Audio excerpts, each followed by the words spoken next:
uma coroa de espinhos ou uma coroa de ouro? O que de fato representa o Messias prometido? Hoje, vamos revelar por que essa disputa silenciosa mudou a história da fé. Tudo começa ainda no primeiro século da nossa era, quando o cristianismo, inicialmente um movimento interno do judaísmo, passou a proclamar que Jesus de Nazaré era o Messias tão esperado nas Escrituras. Mas, para o judaísmo tradicional, essa era uma ideia impossível de aceitar.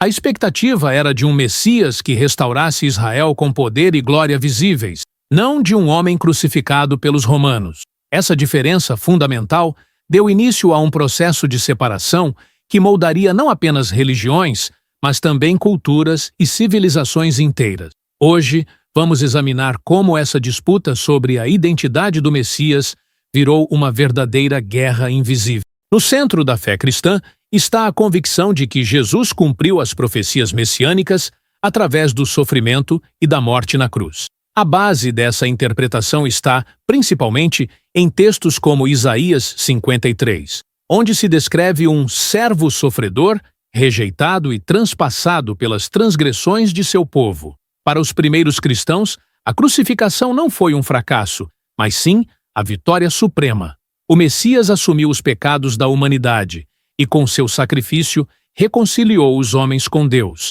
Essa visão transformou completamente a expectativa tradicional judaica de Messias. Enquanto o judaísmo esperava um rei que libertaria Israel das mãos dos inimigos, os seguidores de Jesus passaram a ver a cruz como o verdadeiro trono messiânico. Além de Isaías 53, outras passagens foram reinterpretadas dentro dessa perspectiva, como o Salmo 22, meu Deus, por que me abandonaste? E Zacarias 12:10, olharão para aquele a quem traspassaram. Mas será que esse entendimento estava mesmo previsto nas escrituras hebraicas? Ou foi uma nova leitura feita pelos primeiros cristãos? A visão judaica tradicional do Messias é clara e fundamentada. Ele será um descendente da casa de Davi, um líder humano e não divino, ungido por Deus para restaurar a soberania de Israel e trazer paz ao mundo. Essa expectativa nasce de várias promessas bíblicas espalhadas pela Torá e pelos profetas. Isaías 11 profetiza: do tronco de Jessé sairá um rebento, e das suas raízes um renovo frutificará, e repousará sobre ele o Espírito do Senhor. Aqui, o Messias é apresentado como um governante sábio, justo, que trará harmonia até mesmo à criação. O lobo habitará com o cordeiro. Essa imagem é reforçada em Jeremias 23, 5, 6, que promete: levantarei a Davi um renovo justo, e reinará como rei, e agirá sabiamente, e executará juízo e justiça na terra. Para o judaísmo, a missão messiânica é política e espiritual ao mesmo tempo.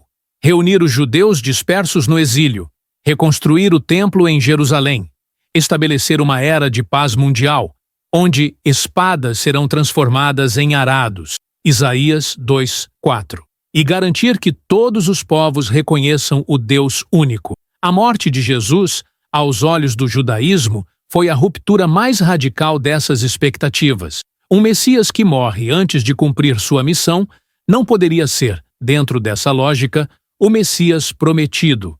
É importante compreender que, para os judeus, o tempo de Deus é pleno e visível.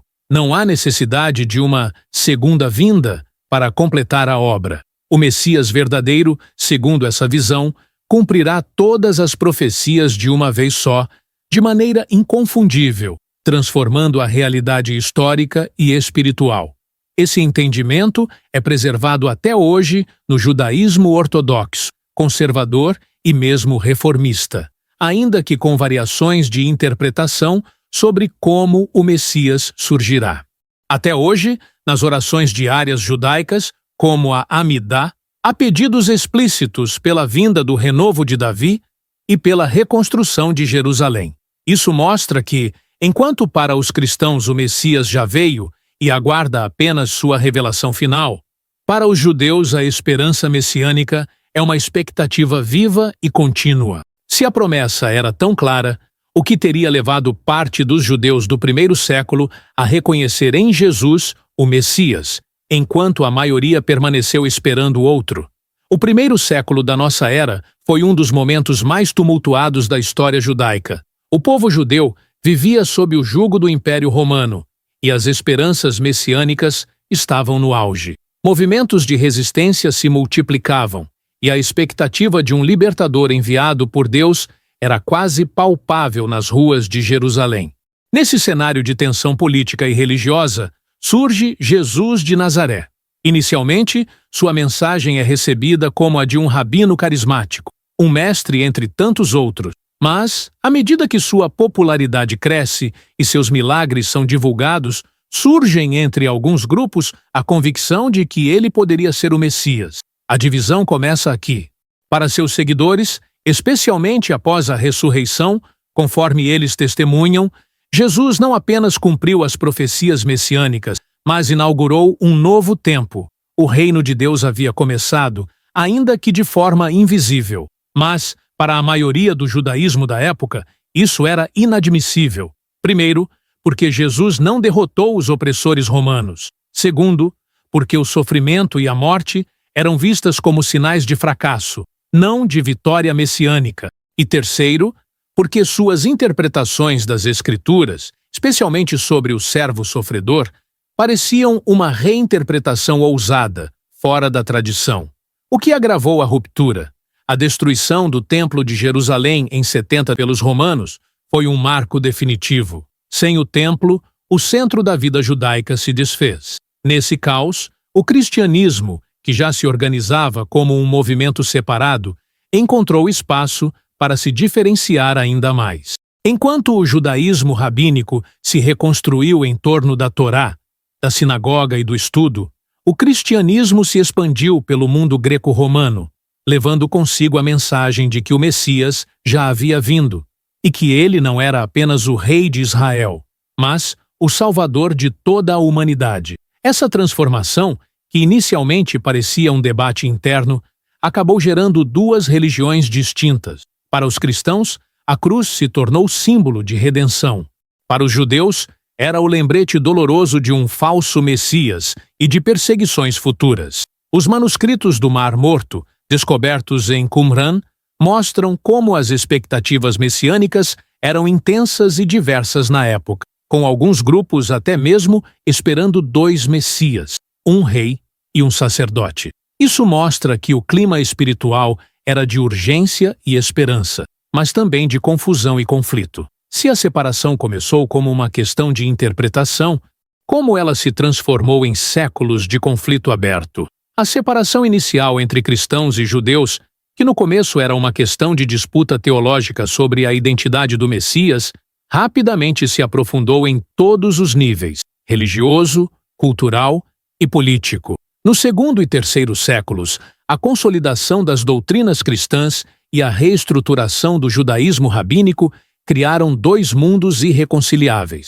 De um lado, o cristianismo. A jovem fé cristã, agora aberta a gentios, não judeus, começa a se definir de maneira explícita contra o judaísmo. Teólogos como Justino Mártir e Irineu de Lyon defendem que Jesus é o cumprimento das profecias hebraicas e que o Antigo Testamento só pode ser corretamente entendido à luz do Novo Testamento. Essa visão alimenta a chamada teologia da substituição, a ideia de que a Igreja substituiu Israel como o verdadeiro povo de Deus. Com isso, as promessas feitas a Abraão, Moisés e Davi seriam agora herdadas espiritualmente pelos cristãos, não mais pela nação judaica de maneira étnica. Do outro lado, o judaísmo rabínico, por sua vez, organiza sua identidade em torno da Torá oral e escrita, fortalecendo práticas que garantissem a sobrevivência da fé sem o templo, oração,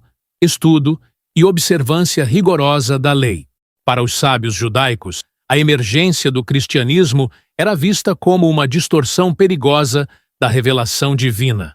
Passagens como Deuteronômio 13, que alertam contra falsos profetas, eram aplicadas contra as novas reivindicações messiânicas. À medida que o cristianismo crescia dentro do Império Romano, Passando de religião perseguida à religião oficial no século IV, a tensão se transformou em hostilidade. Concílios cristãos começaram a condenar explicitamente práticas judaicas. Leis foram promulgadas proibindo casamentos entre judeus e cristãos. A imagem do judeu cego ou judeu rebelde passou a ser usada na pregação, alimentando preconceitos e perseguições. Agostinho de Hipona, um dos principais teólogos cristãos, escreveu que os judeus deveriam ser preservados como um povo subjugado para servir de testemunho da veracidade da fé cristã, uma visão que marcaria séculos de discriminação religiosa. A questão da identidade messiânica, que no início era uma divergência exegética,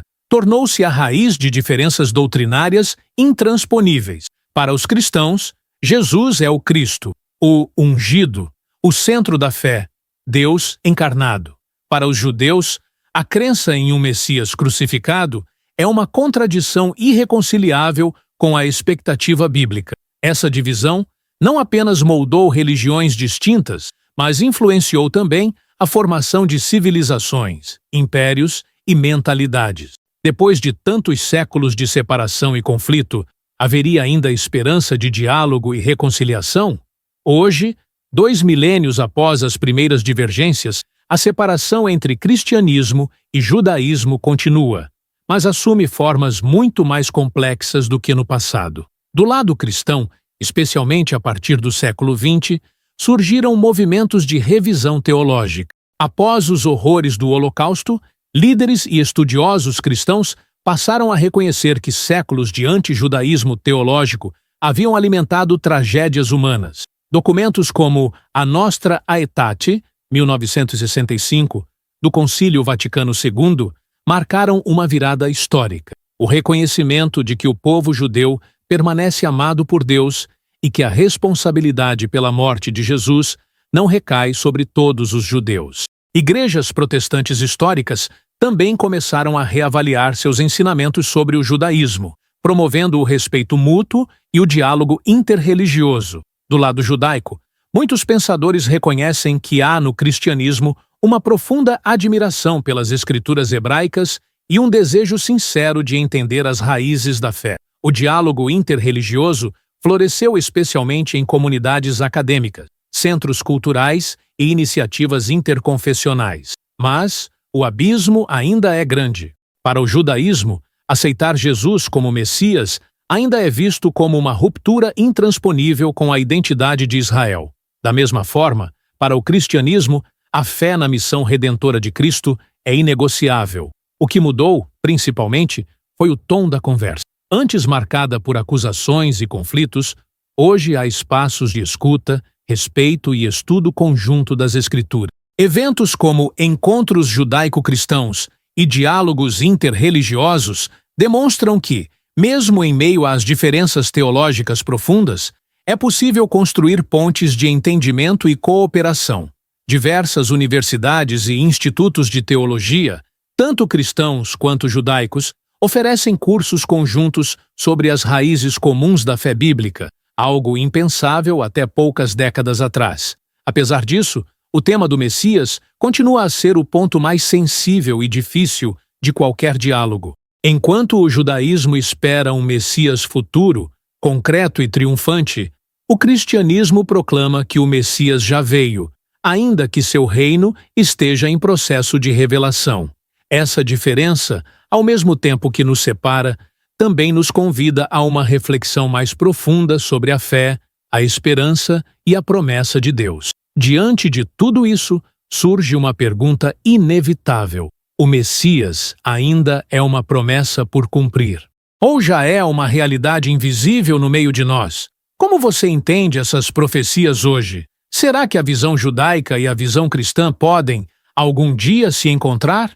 Ou essas diferenças são de fato irreconciliáveis? Deixe sua opinião nos comentários. Vamos construir juntos um espaço de reflexão respeitosa e profunda. Se este tema te fez refletir, não pare por aqui. No nosso próximo vídeo, vamos aprofundar ainda mais por que o judaísmo não aceita a ideia de um Messias divino e como o cristianismo construiu essa doutrina.